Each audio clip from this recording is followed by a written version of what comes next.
Guys, we're going to go ahead and, this is a video. This is just how I do things. It's a suggestion. I've been disbudding goats for about 6 years. This is a boy goat. The thing with a boy goat is different to a girl goat, and I'm going to show you in the front here is a boy's horn grows triangular. A girl's horn grows circular. So you're going to notice with this being a boy and this being triangular, we're going to do what's known as a figure 8. Okay? The triangle actually grows, instead of directly straight forward, it grows as a little bit of an angle. So you'll see when we get down, we do the figure 8, it's going to be a little bit in. This protects from getting scurs to grow in. Now this boy's about 2 weeks old, so he's a little bit longer than I like to do. This is a Nigerian dwarf goat. I like to do them within the first couple of days of life. You'll see that his buds, okay, or horns, are a little bit further up, okay? Some people will do it when they go to do the disbudding. They'll do it, and sometimes it'll break some of this off. Or I also use your green handle, which is what you use to trim your hooves. And the material of the horns is equivalent to that of the hoofs, so you can actually go and trim this. But the first thing that you're going to do is I have a Oster. Get this out of the way. I have an Oster clipper. What I like to use is 000. 000 gets it as low as you can on the head. You want to get an area completely covered around, so no matter when you do, like he's the boy, we're going to do all the way up, so I'm going to bring him further up than I would a girl. What I recommend is when you use any type of clipper like this, you want to open the blade up and turn it on. As you turn it on, you're going to pop this in. This gives a better adjustment and alignment in here, and it makes the blade match in better. This is a box, it's a disbudding box from Hoger Supply. I recommend getting the headrest. I think it's like $20. It's aluminum or stainless steel. The reason being is you can get a little bit more control of the animal. Okay? I hold an ear back, and we're going to go ahead.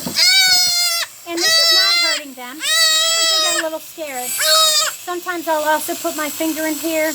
They kind of make it feel like, oh, hey, man, I'm getting something to eat. No, okay, he's figuring out it ain't something to eat, but that's okay. So we're going to go ahead and trim around here. Okay? Like I said, you're going to go in the front as well. So you want to make sure, of course the hair is going to grow back, and of course it's going to grow over where you just bud. Okay? And this is really, because we show our goats, you cannot show a horned goat in a ADGA ring, which is American Dairy Goat Association. Okay? And so you want to disbud your animal. And of course, cascade. That'll be a different video. Oh, it was. Oh, I'm just. And this is not hurting them. They just don't like the feeling of being restricted in a box, as none of us would. All right, baby. Okay. How about that? Oh, you got some beautiful moon spots on you. This young guy, they have named Bambi. The kids named him Bambi, so we'll just call him Bambi. Oh, really? Drama boy.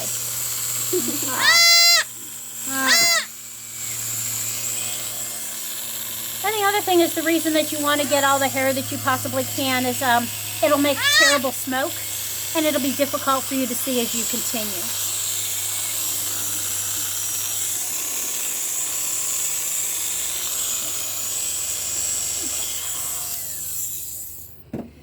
Now you'll see with him, his horns are extensively grown out. Usually what I like to do is, you see the little tip here? That's about when you start feeling that first, second day of life, you'll feel tiny, like almost like a little pimple. That's when you really should be disbudding your goat. And I know there's different things. This is when I disbud goats, and I have found great success with it. So sometimes what you can do, because it's the same material, is you don't want to go too low because you have a quick, which is where the blood flow grows up in the center here. So you don't want to cut it too short, but a lot of times you can come here and just do a little. And if you notice on the head here and stuff like that, I haven't cut through any blood veins or anything like that where it starts bleeding. And if not, don't forget that you have a disbudding iron that if there is an issue, you can touch it on the top and it cauterizes the wound. But I want to bring this down, and I don't usually do this, okay? but I want to get this down a little bit so it's easier to get this off when I go to trim or when I go to disbud. Okay. So the next thing that I have is your disbudding iron. This is a Reinhardt X30. Okay, they make different ones. This one, as you see, has a circular. I think the X50 has where you can change it from a circular as well as a triangular, which of course you would use for the boy. But like I said, I'm very comfortable with doing the figure 8. Before you ever put it on the animal, you want to make sure this is hot. You don't want to do this as rare as you need to do. So if you notice in the top of my box, there's a bunch of burn marks. The reason being is we're going to take this, we're going to rock it, and you want to make sure that you have a complete circle or a deep mark, which is what we have here. So we know this thing is heated up and ready to go. Okay? Now, what I do is I will, and you'll see he's nice and calm. He doesn't know what's coming yet. But this, to me, does not hurt the animal because you're very quick. But this is a lifetime of them not having horns and stuff like that. So we're going to come on the top here and come down, and you're going to rock it on a 10-second. Okay? And you just go 1, 1,000, 2, 1,000, 3, 1,000. Now, there's two different things, and many people say two different things. They like to bring it down where you get a copper ring. I do it about 2 seconds further, and I go right, and you'll feel it pop. It touches the skull, and I pull it right off. Okay? And you'll see the benefit why. Okay? Your pressure pushing down, I'd recommend, the best way to explain it is it kind of like if you're pushing Play-Doh down. Okay? You're trying to push Play-Doh down, and you're trying to flatten it really good. That's about the strength, and you're going to feel, and it's just something that you're going to get comfortable with. So we're going to go ahead. I keep the ear back so you don't have to worry about them. Want to make sure that they're nice and snug. You don't want them to move around. Okay? Yes, buddy. Oh, no. Bam, bam. Okay. Right. I've got him securing in place.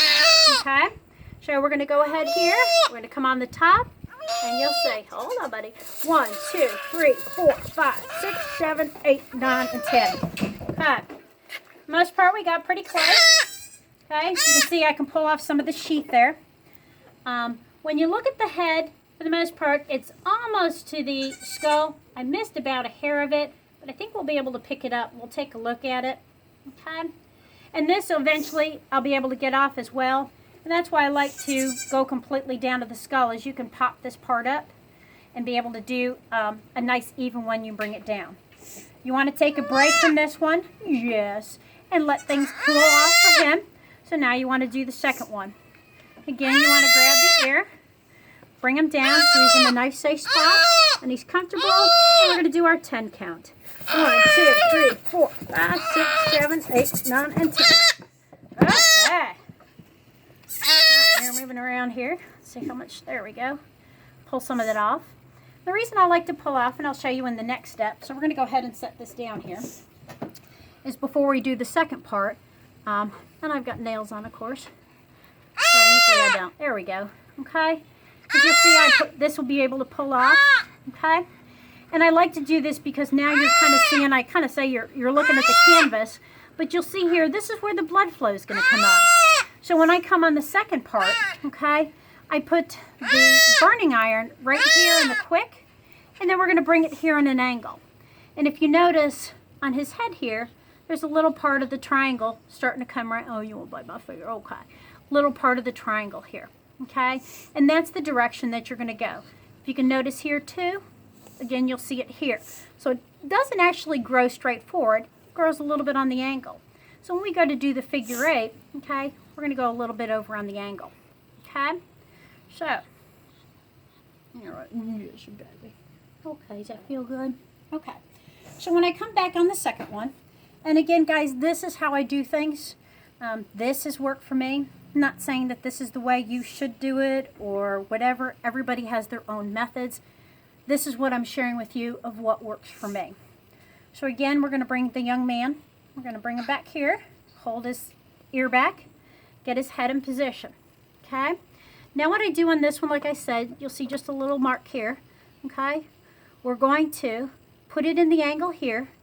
I'm going to start to get a groove, usually about a 3 or 4 second count. You're pushing down pretty good, and then we're going to bring it forward. And we bring it forward, We're going to rock it like we did on the first one. Okay? So, we're going to come up here. I got to hold you in place, buddy. Okay. You're like, I know it's coming. Okay. Alright, so we're going to come in here. And I begin here. And you'll see what I'm doing is making a mark. And then we're going to go in. We're going to mark the front mark up to a 10-second count. There we go. Okay. So what you've done here, and the benefit for this is you've now burned the blood flow up here. And you've also now, and you'll see we'll be able to pull this off, okay? You'll be able to see that you've gotten down here. Now I'm going to come back because I am a perfectionist and there's a little bit here of the skin that I didn't get. Give them a break. I'll cauterize that and bring that up so you guys will be able to see the benefit of this at the end, okay? So now we're ready to go on the next one. Let's see if we can get the top of this off. But if it's not, we can get it off afterwards. All right, buddy. Get down enough. Good. So we can get it from the top here. There we go. Okay. And sometimes it's hard to pull. Let me trim it for you, buddy. And I know this looks rough, but you know, this is a lifetime of him not having horns. Did I skew you? Okay. This looks terrible. There we go. I just pulled it. Okay. So again, now you've got the open area here.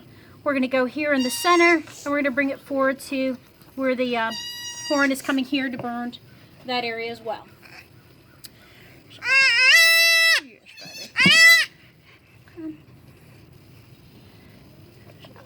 We're here. I'm going to start with the little groove. Make a mark here, and now we're going to...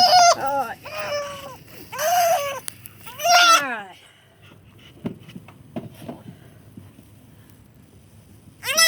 Really good. Now, like I said, I saw over here, you'll see a little bit of blood there, that there was a little bit of skin there. So I'm going to come back here.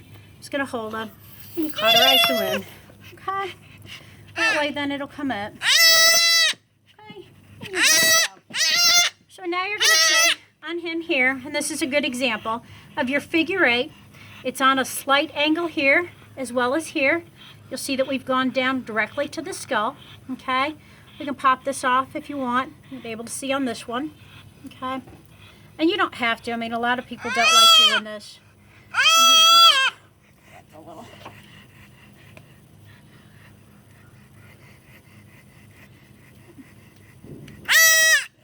Catch it this way, buddy. It won't hurt. We're going to go ahead and just cauterize it there. Oh, good. There we go. Not better. And now that you have done, there's a product called Blue Coat. You can get it at Tractor Supply or any of the other places. What this is going to do, it gives a little cooling effect. It seals it up and protects the area. What you want to do is obviously cover the animal's eyes, and you want to incorporate and spray the whole area. And usually I wear gloves so I don't walk around purple hands. You know, it's called Blue Coat. So now he's sprayed, and this is a perfect time if he's nursing on mom. You're going to go ahead and take him out, give him right to mom. He'll be perfect and go nurse. If not, if you're bottle feeding him or something, you go give him a little love, give him a little bottle, do some snuggling and stuff like that. So we're going to go ahead and take him out of your Disbudding box. And so this is, like I said, one way. His horns were a little bit longer, so it's a little bit more difficult to do. But again, you want to do the figure 8 because you want to incorporate the triangular area of the boy. And we'll show you a girl in another video, so make sure you check out another video. Thanks, guys, and have a great goat day.